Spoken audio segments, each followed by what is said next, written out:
Қайырлы кеш көрермендер, эфирде ел дауысы. Студияда мен Олжан Мұхамбек. Бүгін біз соңғы аптадағы ең даулы сот отырыстары туралы айтатын боламыз.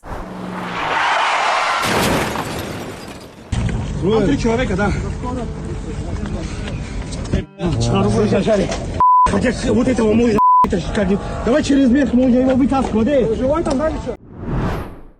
2025 жылдың 21 наурызына қараған түні Әл-Фараби даңғылында апат болып, 3 адам қаза тапқан еді. Олар 1996 жылы туған Елеман Қайыржанұлы, 2003 жылы туған Құмар Теңелбаева және 2005 жылы туған Тамирис Қыдырбек. Сот барысында сотталушы Александр Пак кінәсін мойындап, марқұмдардың отбасынан кешірім сұраған. Ал жәбірленуші тарап Пакты кешіріп, бас бостандығынан айырмауды сұраған еді. Дүйсенбі 22 мамыр осы іске нүкте қойылды. Сотталушы Александр Пак қылмыстық кодекстің 345-те 1-ші бабының 4-ші бөлігінде көзделген қылмысты құқық бұзушылықты жасағаны үшін 10 жылға сотталды. 10 жыл бұл бап бойынша ең ұзақ мерзім. Назначено наказание в виде 10 лет лишения свободы с пожизненным лишением права управления транспортным средством. Александр Пак 100 миллион теңге сұраған жәбірленушіге 10 миллион теңге өтемақы төлейді. Бұған дейін сот аяқталуға жақын қалғанда қайтыс болған Тамирис Қыдырбектің әкесі жәбірленуші ретінде қосылып 100 миллион теңге өтемақы сұраған. Алайда айыпталушы Александр Пактың адвокаты бұл талапты қанағаттандырмауды сұраған еді. Себебі Тамиристің әкесі анасымен 2018 жылы ажырасып кеткен және алимент төлемей келген екен. Тамиристің анасы өтемақы алып қойғаннан соң, ата-аналардың бірі ғана өтемақы алуға құқылы екенін айтты. Осылайша қаза болған 3 адамның туыстары өтемақыларын алып Пакты кешірдік дегенімен де сотқа соңынан қосылған Тамиристің әкесі қатаң жаза сұрап өтемақы өндіріп алғысы келген. Тамиристің әкесінің адвокаты Мейірман Шекеевтің айтуынша сот шешіміне оның көңілі толып отыр. Сот шешіммен келісеміз, өйткені бұл бапта ең жоғарғы санкцияны қолданды, одан ары қарай санкция жоқ. Сондықтан біз келісеміз. Өтемақы бойынша 10 миллион деді. Өтемақы бойынша 10 миллион. Қазір ғана менің әріптесім келіп не алып жатыр ғой. Біздің клиентіміз өтемақы 10 миллионға ризашылығын білдіріп жатыр. Сондай-ақ Пак өмір бойы көлік жүргізу құқығынан айырылды. Ол жазасын қауіпсіздігі ең төмен мекемеде өтейді. Бұл бас бостандығынан айыру түріндегі жазаның ең жеңіл түрі болып саналады екен. Тіпті бостандықпен пара-пар дейді адвокат. Енді қауіпсіздігі барынша төмен мекемелер деген, баяғыда ерте заманда бұны мынандай колонка деп айтатын еді. Ол жаңағы түрмеде отырғандардың арманы колонкаға шығып кету. Колонкаға шықты деген сөз бостандыққа шықты деген сөзбен бірдей. Ал енді қазір мына колонка дегеннің енді сізге айтып берейін, осы қылмыстық атқару заңының 143-ші бабы бар. Онда қауіпсіздігі барынша төмен мекемелерде жазаны өтеудің жағдайлары. Бұл жерде жазаны өтеудің жағдайлары мысалға былай. Қауіпсіздігі жаңағындай сотталғандарға мысалға қауіпсіздігі барынша төмен мекемелерде жазасын дағдылы жағдайларда өтеп жүрген сотталғандар жатақханаларда тұрады. Жатақхана деген түрме емес. Түсіндіңіз ғой да? Жатақханада тұрады. Сосын олар мекеменің ішкі тәртіптеме қағидаларымен ұйықтауға бөлінген уақыттан басқа кезде мекеме аумағының ішінде еркін жүріп тұрады. Яғни өздері бос адамдар сияқты мекеме аумағының ішінде жүріп тұрады. Сосын мекеме әкімшілігінің рұқсатымен ол жұмысының сипаты бойынша оқуына байланысты бірінші кезекте қажет заттарды сатып алу, моншаға, шаштаразға бару үшін қажет болса мекемеге іргелес жатқан аумақтың шекарасы шегінде айына 4-5 сағат 9-дан 18-ге дейін қадағалаусыз жүріп тұрады. Яғни жаңағы шекарадан шығып айналасындағы дүкендерге бара алады, шаштаразға бара алады, оқуына бара алады. Сосын азаматтық киім киіп жүруге құқылы. Түрмедегілердің арнайы киім киеді ғой жаңағы колонияның киімін. Бұлар азаматтық киім киіп жүреді. Сосын өзімен бірге ақша мен бағалы заттар алып жүруге құқы бар. Түсіндіңіз ғой да енді. Сосын ақшаны шектеусіз пайдалануға құқысы бар. Сосын ай сайын бір қысқа мерзімде, ұзақ мерзімде кездесу алуға құқылы бар. Сосын жаңағы мысалға жаңағы ақша жаңағы өзінің сол мекеменің аумағында ол жанұясымен үй жалдап тұруға құқысы бар. Яғни мысалға мына сотталған пак өзінің әйелімен, бала шағасымен сол жаңағы мысалға қай жерде өтейді дейсіз? Мысалы Алматы қаласында өтейді, колонка бар Алматыда. Мысалға Алматыда колонкада өтейтін болса, сол Алматының ішінен үй жалдап тұруға қақысы бар сол ана мекеменің қасында. Яғни бұл адамдардың түсінігіндегідей түрме емес бұл. Бұл түрме емес, бұл тек мынандай ең төмен қауіпсіздік, ең төмен деген ол колонка. Бұрынғы айтқандай, жаңағындай химия дейді ертеде, аралас нәрсе. Бұл жерде түрменің несі енді жаңағындай қадағалауда болады мекеме жаңа полициялардың. Бірақ өзінің еркімен жүретін адамдар айтады. Бұл жерде ол былай қарап отқанда 3 адамды өлтірген адамға ол ең жеңілдің жеңіл жазасы. Оның үстіне енді пакты білесіз ғой, өте бай адам. Ол енді өзінің ақшасы бар адам. Ол жерде өзіне жағдайдың бәрін жасап алады мысалға. Ол тіпті қаладан шығып кетіп, басқа қалаларға да кетіп қала алады. Өйткені ол білесіз ғой енді біздерде қазір жемқорлықтың қалай орын алып отқандарын. Мұндай мекемеде жұмысқа орналасу, не түзеу бағдарламаларына қатысу, көбіне шартты түрде мерзімінен бұрын босату, не жазаны жеңілдету мәселелерін шешу кезінде ескеріледі екен. Александр Пактың да осылай шығып кетпесіне кім кепіл? Пактың оқиғасынан кейін жол көлік апатына қатысты қылмыстық кодекске өзгертулер енгізу керек деген мәселелер қайта көтерілді. Дәлірек айтса, қылмыстық кодекстің 345-те 1-ші бабының 4-ші бөлігі, яғни алкогольдік масаң күйде жол жүрісі қағидаларын бұзу, абайсызда 2 немесе одан да көп адамның өліміне әкеп соғу бойынша. Осы баптағы абайсызда сөзін алып тастау керек дейді адвокат Мейірман Шекеев. Қасақана деп ауыстырмаса да, қасақана деп ауыстыру үшін оның белгілі бір пиғылы болу керек, адам өлтіруге бағытталған. Бұл жерде енді жол көлік оқиғасы болғанымен, онда пиғылды анықтау өте қиын. Адам өлтіруге барған жоқ қой. Десе де, бірақ абайсызда деген сөзді бұл баптан алу керек. Себебі баптың өзі масаң күйде рульге отырғанмен ұштасады, үйлеседі. Ал масаң күйде рульге отырған адам ол абайсызда салдарға алып келмейді деп ойлаймын. Кейбір адвокаттар мен қаза болғандардың туыстары мас күйінде көлік жүргізіп, адам өлтіргендерді 345-те 1-ші баппен емес, қасақаналыққа жақын баптармен жазалау керек деген ұсынысты көп айтады. Негізгі уәждері адам мас болып рөлге отырған кезде өлім қаупін біле тұра әрекет етеді. Соттардың 99-шы бапты қолданбауының бірден-бір себебі құқықтық теорияда. 99-шы бап үшін тергеу адам өлтіру ниеті бар болғанын дәлелдеу керек. Ал жол апаттарының көпшілігінде тергеу жүргізуші өлтіруді мақсат етпеді, салдар абайсызда туындады деген желеумен жабылып жатыр. Ал 2020 жылғы жол апатында BMW жүргізушісі Көксай шағын ауданындағы блокпостқа соғылып, патрульдік машинаға кіріп кеткен болатын. Салдарынан 2 полицей қызметкері қаза болды.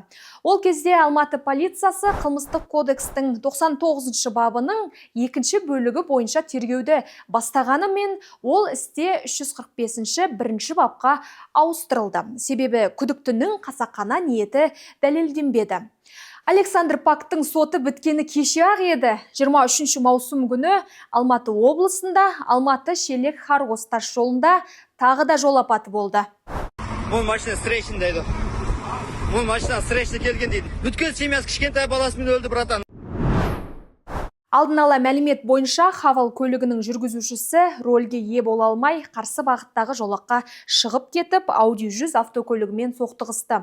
Соққының қатты болғаны соншалық, Audi 100 көлігінің жүргізушісі мен 2 жолаушысы оқиға орнында тілге келместен көз жұмды. Қазір оқиғаның барлық мән-жайы мен себептерін анықтау үшін тергеу амалдары жүргізілуде. Қылмыстық іс қозғалды. Тергеу барысын облыстық полиция департаментінің басшылығы ерекше бақылауға алды. Сондай-ақ қаза тапқан адамдардың туыстары жол апатынан бүтіндей бір отбасының көз жұмғанын айтып отыр. Олардың айтуынша апат салдарынан әкесі, анасы және ересек қызы қайтыс болған. Және де 3 бала ата-анасыз қалған. Марқұмдардың туыстары Хавал көлігінің жүргізушісі мас күйде болған болуы мүмкін екенін айтады. Сондай-ақ олар жол көлік оқиғасына қатысушылардың арасында Алматы облысы полициясының қызметкері болуы ықтимал екенін айтты. Марқұмдардың туыстары жол апатына құқық қорғау органының қызметкерінің қатысы болған болса, тергеу әділ өтпеуі мүмкін деп алаңдап отыр. Біз бірден 3 жақынымыздан айырылдық. Артында ата-анасын енді ешқашан көрмейтін балалар қалды. Кінәлілер жауапкершіліктен құтылып кетеме деп қорқамыз. Сондықтан істің ашық, жан-жақты әрі әділ тергелуін сұраймыз дейді марқұмдардың туыстары.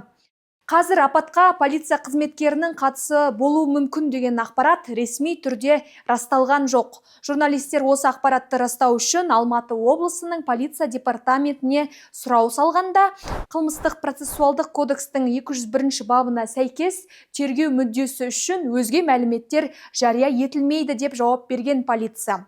Алайда қаза тапқандардың отбасы құқық қорғау органдарынан тергеудің барынша ашық, әділ жүргізілуін талап етіп отыр. Ал енді мұндай қылмыстар неге көбейіп кетті деген сұраққа тоқталайықшы. Адвокат Шынқуат Байжановтың айтуынша, адам масаң күйде көлік жүргізбеу үшін жазаны қатаңдату керек. Күдіктілерді адам қақса 345 бап емес, адам өлтіру бабы бойынша соттау керек. Жалпы кешегі мына Қарғыстағы оқиғаны да естіп отырмыз. Мас күйінде қарсы жолға шығып кетіп, бүкіл семьяны, жаңа 3 адам, күйеуі, әйелі, баласы қайтыс болып, тағы 2 бала жетім қалып, олар да ауыр дене жарақаттарын алған. Бүкіл жанұяны жоқ қылып жүріп отыр, былай қарағанда. Енді осы жолы да жаңағы жол апатына байланысты деп қылмыстық іс қозғап, бұл адамға да сол 10 жыл ғана беретін болса, мысалға, жаңағы несі қауіпсіздігі ең төмен, яғни колонкаға. Бұл жерде менің ойымша бұндай қылмыс тоқтамайды. Бұл жерде негізінде мен өткенде өзімнің сөзімде айтып кеттім ғой. Бұл жерде аяғы шыққан мас күйінде біріншіден, екіншіден қарсы жолға шығу мас күйінде қатты жылдамдықпен ол адам өлтіру бабымен дәрежелену керек. Мысалға, сіздер естеріңізде болса, сол 20-шы жылы жаңа коронавирустың кезінде мына блокпостта бір араққа тақ тойып алып маскасы келіп 2 полиция жігітін полицияның сотрудниктері отырғанда сол блокпостта соларды 2-ін өлтірді, қағып. Машинасына келіп соғып, біреуі сол жерде тіл тартпай кетті, екіншісі ауруханада жатып көз жұмды. Енді сол қылмыстық іс бойынша негізінде басында дұрыс қозғады, 99-бен қозғады, адам өлтіру бабымен. Өйткені араққа тақ тойып алып, сол біледі ғой, блокпост бар екен ана жерде. Сосын араққа тақ тойып алып, сол адам 2 адамның өліміне алып келген жаңағы сондай жағдайға алып келді. Сонда дұрыс қозғады 99 жыл. Бірақ кейін өкінішке орай, оны да сол жол апатынан деп 10 жыл жаңағы колонка беріп жіберді. Енді мына жерде де Қарғыстағы істе де енді тағы да сөйтіп жол апаты деп іс қозғап, жол апаты деп соттайтын болса, мен ойымша ол дұрыс емес. Сосын осы бап бойынша жаңағы мас күйінде қарсы жолға шығып кету, мысалы кешегі жаңағы фактің ісі бойынша тіпті қарсы жол емес, басқа жолға шығып кету, жаңағы екінші бір жақты жүретін жолға шығып, қатты жылдамдықпен. Оның барлығы, менің ойымша, сол адам өлтіру бабымен саралану керек. Осы жолы да мына Қарғыстағы істе адам өлтіру бабымен саралану керек. Қарағанда ол жерде айтып жатыр ғой, енді полиция қызметкері екен деп әлі дәлелденбеген нәрсе. Бірақ та енді жел болмаса шөптің басы қимылдамайды ғой. Қумаластар айтып жатыр, не деп, жаңағы полиция қызметкері деп. Яғни енді сондай осы 2-ның бірі араққа тақ тойып алып, қарсы жолға шықпайды ғой, машина айдауға қорқады ғой, 7 жылға правасы лишине кетеді, 20 күнге қамалады. Олардың осындайларды жасайтындардың көбі сол биліктің адамдары ғой, биліктің адамдары деп, қолында билігі бар адамдар ғой. Яғни или полиция қызметкерлері, мысалға, или ПАК сияқты жаңағы сол полиция қызметкерлерін сатып алатындай дәрежесі бар бай адамдар. Сосын ана блокпосттағы жігітті де қаққан адамдар келген сондай бір үлкен жаңағы не бай жігіттер.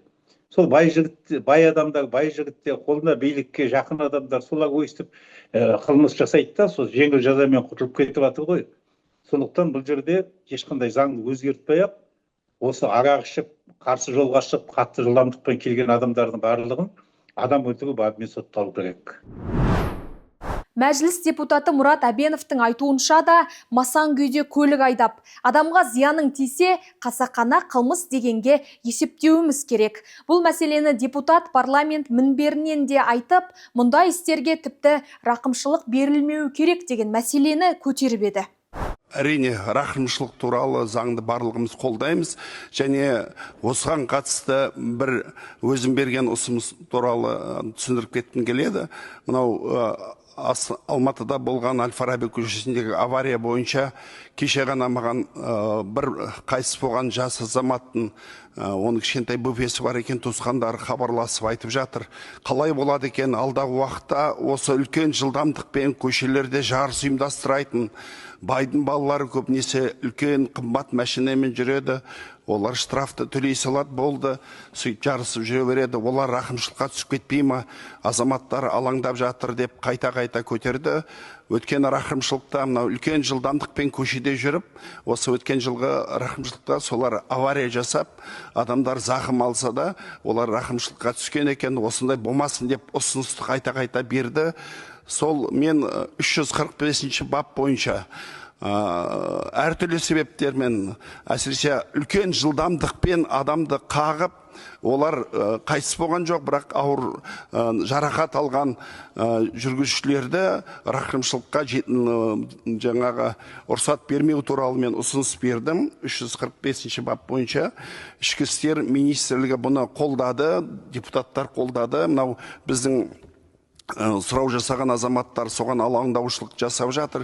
Кешегі соттың өзі қарап, мынау құтылып кете ме, барлығына жаңа ақшасын беріп дейді.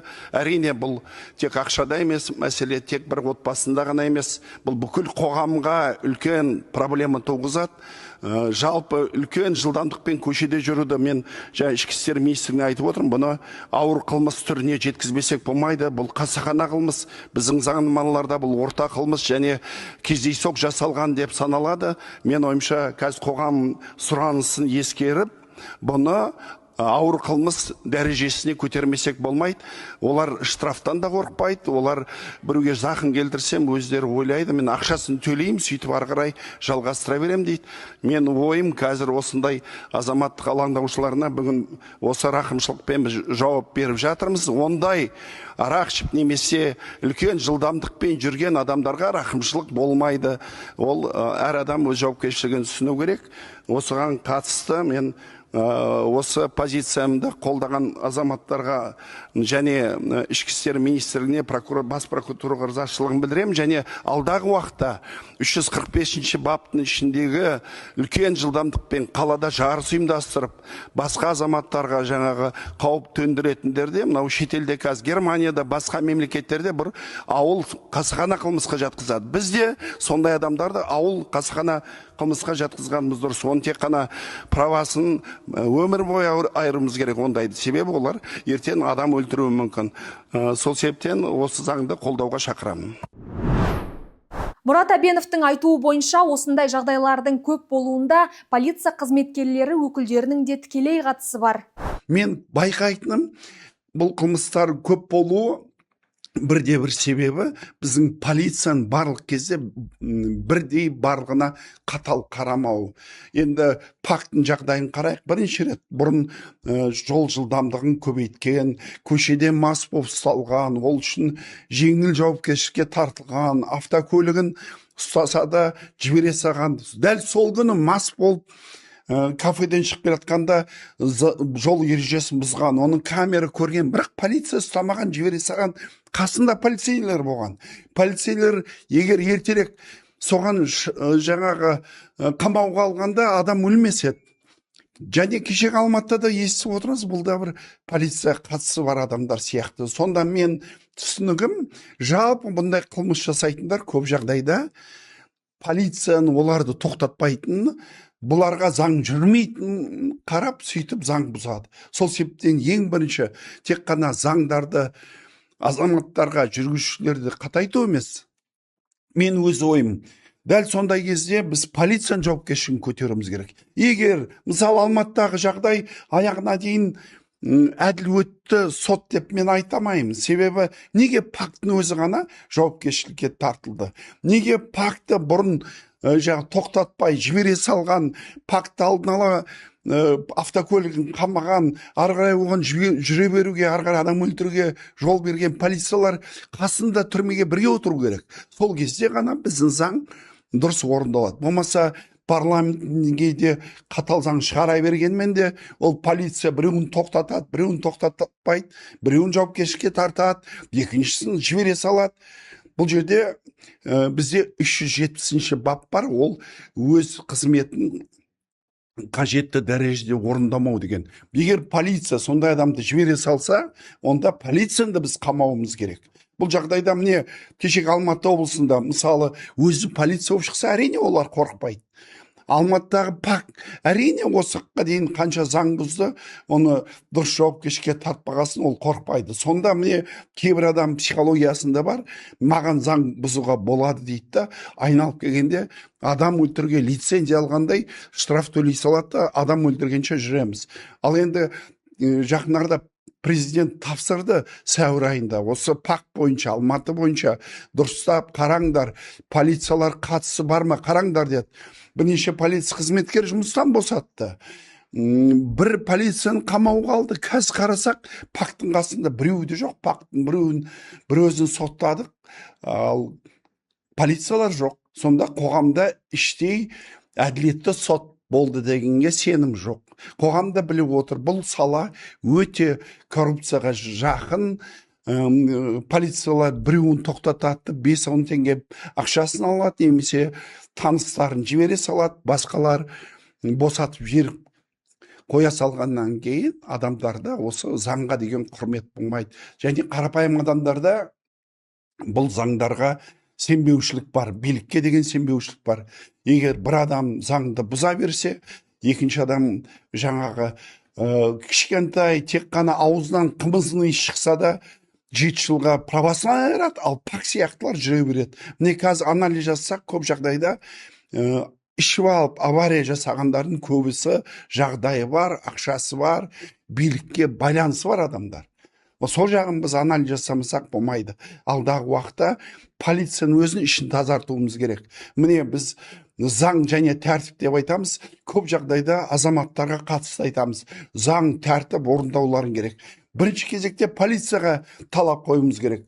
Егер полиция заңды талап етпей адамдарды босата салатын болса, бірінші кезекте сондай полициялар соттауымыз керек. Сол кезде әділдік болады деп есептеймін.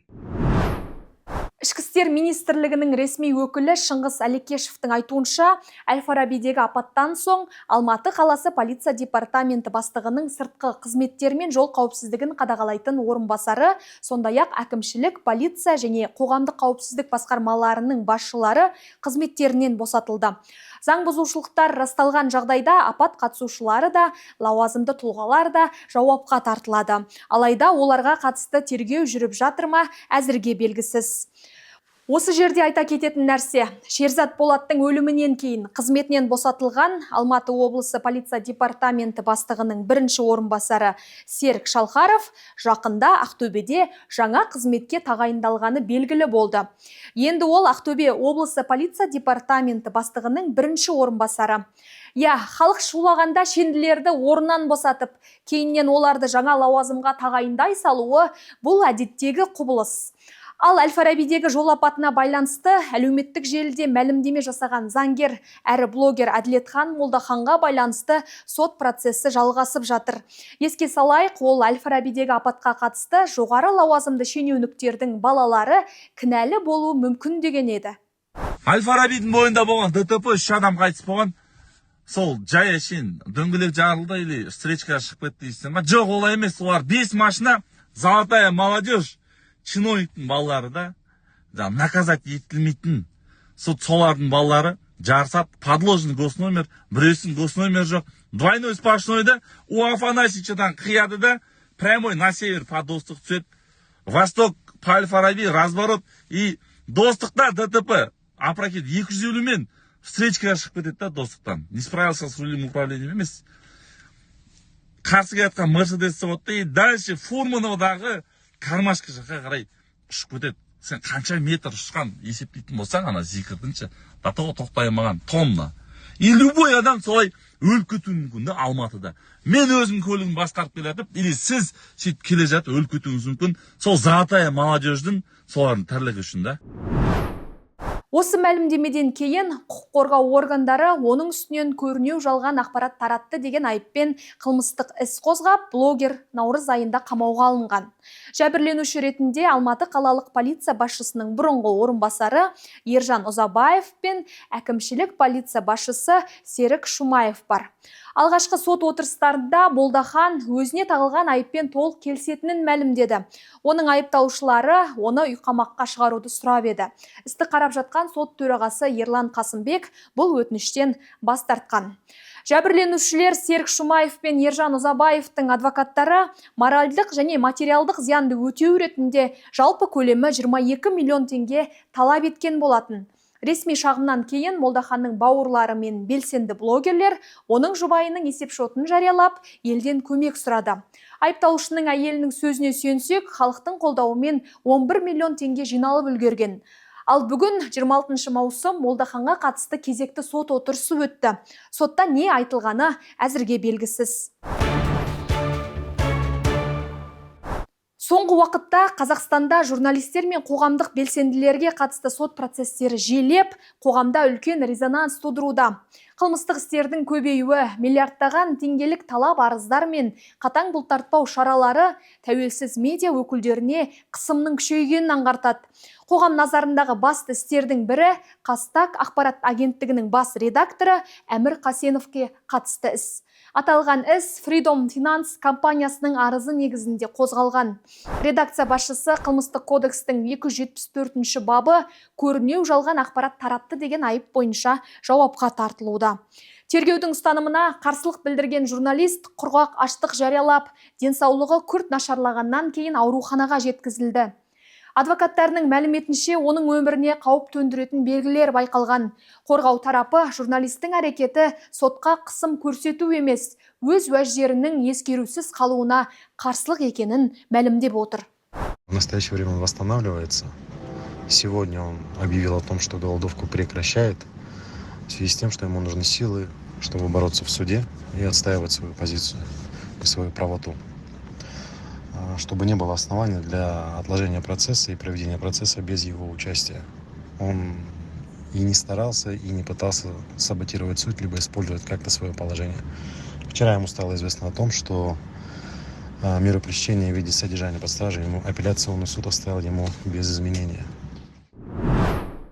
Осы іске қатысты Әмір Қасенов өзінің кінәсін мойындамайды. Ал Freedom Finance'тың Қазтаг басшылығына жолдаған сотқа дейінгі талаптарында олардан бір қатар мәлімдемелердің көрінеу жалған сипатын толық растауды сұраған. В настоящее время дело находится только в самом начале. По факту обвинения еще прокурором предъявлено не было. То есть мы на самой начальной стадии судебного следствия. Но заранее скажу, что Касенов вину не признает. Мы его в этом полностью поддерживаем и будем настаивать на оправдательном приговоре. Біздің арнаның жетекшісі Гүлжан Ерғалиева Freedom Finance компаниясы мен Тимур Турловтың бастамасымен Қазтагқа қарсы қозғалған сот ісі әлде қашан жеке даудың шеңберінен шығып кеткенін атап өтті. Оның айтуынша 340 миллиард теңге көлеміндегі талап арыз ақылға қонымсыз көрінеді. Ал талап қоюшы тараптың әрекеттері айқын қоғамдық саяси сипат алып отыр. Гүлжан Ерғалиева жәбірленуші тарап журналистерді қудалауды тоқтатуы керек деп есептейді. Оның сөзінше өзін жәбірленуші деп атайтын тарап бірнеше ай бойы бітімге келгісі келетіндей көрінеді, бірақ іс жүзінде ондай қадамға бармай отыр. Олар нақты әрекет етпей, алдын ала орындалуы мүмкін емес талаптар қойып келеді. Қасеновке қатысты кезекті сот отырысы 29 маусымда өтеді. Сонымен қатар Орда Кезет жобасының негізін қалаушы Гүлнар Башкеноваға қатысты сот ісі де басталмақ. Оған жалған ақпарат тарату, заңсыз кәсіпкерлік және сеніп тапсырылған мүлікті ысырап ету баптары бойынша айып тағылған. Журналист өзіне тағылған айыптарды мойындамайды, әрі келтірілген шығын көлемімен келіспейді. Сот үкімі шыққанға дейін ол үйқамақта болады. Еске сала кетейік, 1 желтоқсанда Башкеноваға жалған ақпарат таратқаны үшін бірнеше қылмыстық айып тағылғаны жарияланды. Сол кездегі сот шешімімен журналист үйқамаққа алынды. 2 желтоқсанда Қазақстан журналистер одағы журналистің үстінен қозғалған қылмыстық іспен оның үйқамаққа алынуына қатысты мәлімдеме жасаған болатын. Қазақстан журналистер одағы құқық қорғау органдарын ең алдымен кінәсіздік презумпциясын сақтауға шақырған. Одақ қылмыстық кодекстен 274-ші бап алынып тасталу керек деді. Бұқаралық ақпарат құралдары мен журналистердің қоғам алдындағы жауапкершілігін мойындай отырып, бас прокуратура мен жоғарғы сотты 274-ші бапты азаматтық құқықтық санатқа ауыстыру мәселесін қарастыруға шақырған. Адвокаттар да бұл ұсынысты қолдап отыр. Қазақстанда мысалға 174-ші бап, сосын жаңағы клевета дейді, жаңағы сондай баптар бар ғой, сол баптарды негізінде қылмыстық кодекстен әкімшілік кодекске ауыстыру керек, әкімшілік құқық бұзушылыққа. Өйткені олардың барлығы былай қарап отқанда қазір саяси бапқа айналып кетті. Мысалға Башкенова болсын, басқа да журналистер болсын, олардың барлығының қызметі ақпарат тарату ғой, ақпарат тарату. Мысалға ақпаратта олар басқа енді жұмыс емес қой, басқа жұмыс жасамайды ғой, тек ақпарат тарату. Яғни олар естігенін, жаңағы көргенін, біреудің айтқан сөзін соларды таратады. Енді соны ана адамға жаңағы сен сол адамды қорладың, не болмаса сен ұлт араздық туғыздың, жаңа әлеуметтік араздық туғыздың деп оларды соттайтын болса, ол жерде жаңағы сөз бостандығы қайда қалады? Мысалға. Енді өзінің өзі жаңағы сыйлайтын, халықаралық заңдарды қатаң сақтайтын, өзінің халқына жаңағы демократиялық құндылықтарды жаңағы сақтайтын мемлекетте журналистерді соттамайды. Жалпы журналист емес жалғыз. Жалпы сол ақпарат құралдары бойынша жұмыс жасайтын басқа да адам, блогерлерді мысалға басқаларды соттамайды. Әсіресе журналистерге ешкім тимейді. Шетелде демократиялық елдерде журналистерді 5-ші дөңгелек деп атайды биліктің мысалға. Ол мысалға журналистер болмаса, қоғамда мысалға не үшін біз журналистерді сыйлаймыз? Мысалға сіз сұратсаңыз, мен сізге интервью беру уақытымды жоқ қылып. Не үшін? Өйткені журналистер ол жаңағы санитарлар. Мысалға қасқырды табиғаттың санитары дейді ғой мысалға. Өлген ауру малдарды жейді. Журналистерде қоғамның санитары, яғни журналистер қоғамдағы келеңсіз жағдайларды ашып халыққа көрсетіп отырады. Соны ашқанның арқасында билік сол адамдарды, қылмыс жасаған адамдарды жазалап отырады. Яғни журналистердің қоғамдағы рөлі өте зор. Сондықтан бұл жерде ол журналистерді соттау керек емес, керісінше журналистерге қолдау жасау керек билік. Ал Алматыда референдумға қатысты жазбалар арқылы сайлау құқығын жүзеге асыруға кедергі келтірді деген айыппен 4 жылға бас бостандығын шектеу жазасына кесілген қоғам белсендісі Оразалы Ержанов үкімнің күшін жойып, өзін толық ақтауды сұрап, апелляциялық шағым түсірді. Апелляциялық сот бұл уәждерді назарға алып, істі ашық форматта қарауға келісті. Сарапшылар мұны істің қайта қаралуына мүмкіндік беретін маңызды қадам ретінде бағалап отыр. Осылайша журналистер күнінің қарсаңында тәуелсіз журналистер қоғамда ақпараттандырудың орнына сот процестерімен бас қатырып жүр. Жалпы алғанда, қоғамда журналистер мен қоғамдық пікір көшбасшыларына қатысты сот қудалауының күшеюі алаңдаушылық туғызуда. Сарапшылардың пікірінше, ел алдында тұрған маңызды саяси және қоғамдық міндеттер қоғамды біріктіруді талап етеді. Сондықтан құқықтық даулардың әділ әрі ашық қаралуы, заң үстемдігі мен азаматтық құқықтардың сақталуы ерекше маңызға ие. Бүгінге айтарымыз осы. Сіздермен болған Ұлжан Мұхамбек, жоба жетекшісі Гүлжан Ерғалиева. Амандықта кездескенше.